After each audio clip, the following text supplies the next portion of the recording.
സ്ഫോടനം നടന്ന ആ സംഭവ സ്ഥലത്തിന് അടുത്തുള്ള മാർക്കറ്റിൽ നിന്ന് ഒരു കൈപ്പത്തി കണ്ടെടുത്തിട്ടുണ്ടായിരുന്നു. ഈ കാർ ബോംബ് സ്ഫോടനം നടന്നൊരു 200 മീറ്റർ മാറിയാണ് ഈ ഒരു മാർക്കറ്റ് സ്ഥിതി ചെയ്യുന്നത്. സ്ഫോടനത്തിൽ തന്നെ മരിച്ചവരുടെ ശരീരഭാഗങ്ങളാണ് ഇതെന്നാണ് കരുതുന്നത്. ബി ബാലഗോപാൽ തയ്യാറാക്കിയ റിപ്പോർട്ട് കാണാം.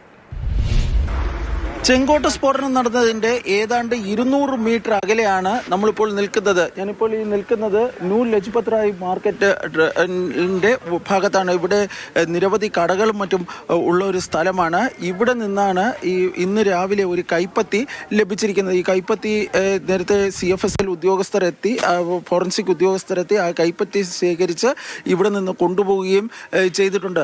പക്ഷേ ഏറ്റവും പ്രധാനപ്പെട്ട കാര്യം, ഈ സ്ഫോടനത്തിന്റെ ആഘാതം സംബന്ധിച്ച് കൃത്യമായ ഒരു വിവരം സൂചന നമുക്ക് ലഭിക്കുന്ന, അതിൻ്റെ ആഘാതത്തിൻ്റെ തോത് മനസ്സിലാക്കാൻ വേണ്ടി സാധിക്കുന്ന കാര്യമാണിത്. അതായത് സ്ഫോടനം നടന്ന് ഏതാണ്ട് 200 മീറ്ററോളം അകലെയുള്ള ഈ പ്രദേശത്താണ് ഇപ്പോൾ ഈ കൈപ്പത്തി കണ്ടെത്തിയിരിക്കുന്നത്.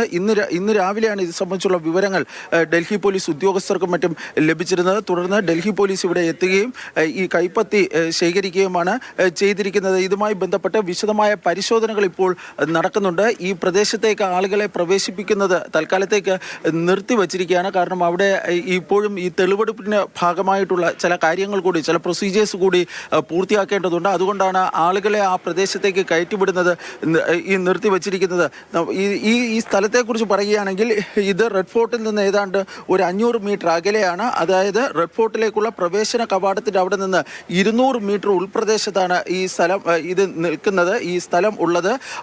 ഈ സ്ഫോടനത്തിൻ്റെ ആഘാതത്തിലായിരിക്കാം അവിടെ നിന്ന് ഈ സാധനങ്ങൾ ഇത്രയും, അതായത് ഈ കൈപ്പത്തി ഇവിടെ ഈ ചിന്നി ചെതറി ഇവിടെ എത്തിയിരിക്കുന്നത് എന്ന് വേണം അനുമാനിക്കേണ്ടത്. ഏതായാലും സ്ഫോടനത്തിൽ കൊല്ലപ്പെട്ട ഒരു വ്യക്തിയുടെ കൈപ്പത്തി ആയിരിക്കണം അത് എന്ന് തന്നെയാണ് ഈ അന്വേഷണ ഉദ്യോഗസ്ഥരുടെ പ്രാഥമികമായ ഒരു നിലപാട്. ഏതായാലും ഡൽഹി സ്ഫോടനവുമായി ബന്ധപ്പെട്ട അന്വേഷണം നിർണായകമായ ഘട്ടത്തിലേക്ക് കടന്നിരിക്കുകയാണ്. NIAയും അതുപോലെ തന്നെ ഡൽഹി പോലീസ് സ്പെഷ്യൽ സെല്ലും ഒക്കെ ഈ അന്വേഷണവുമായി ബന്ധപ്പെട്ട് വിവിധ റെയ്ഡുകൾ നടത്തുന്നുണ്ട്. ജമ്മു കാശ്മീർ പോലീസും ഹരിയാന കേന്ദ്രീകരിച്ചും ജമ്മു കാശ്മീരിൻ്റെ വിവിധ ഭാഗങ്ങളിലുമൊക്കെ റെയ്ഡ് നടത്തുന്നുണ്ട്. ഇന്ന് രാവിലെ ഉത്തർപ്രദേശ് ATS ഒരാളെ, അത് അനന്തനാഗിൽ നിന്നൊരു വിദ്യാർത്ഥിയെ കസ്റ്റഡിയിലെടുത്തിട്ടുണ്ട്. ഉത്തർപ്രദേശിൽ നിന്നായിരുന്നു ഈ കസ്റ്റഡിയിലെടുത്തത്. ഇവരെല്ലാം ചോദ്യം ചെയ്യുന്നുണ്ട്.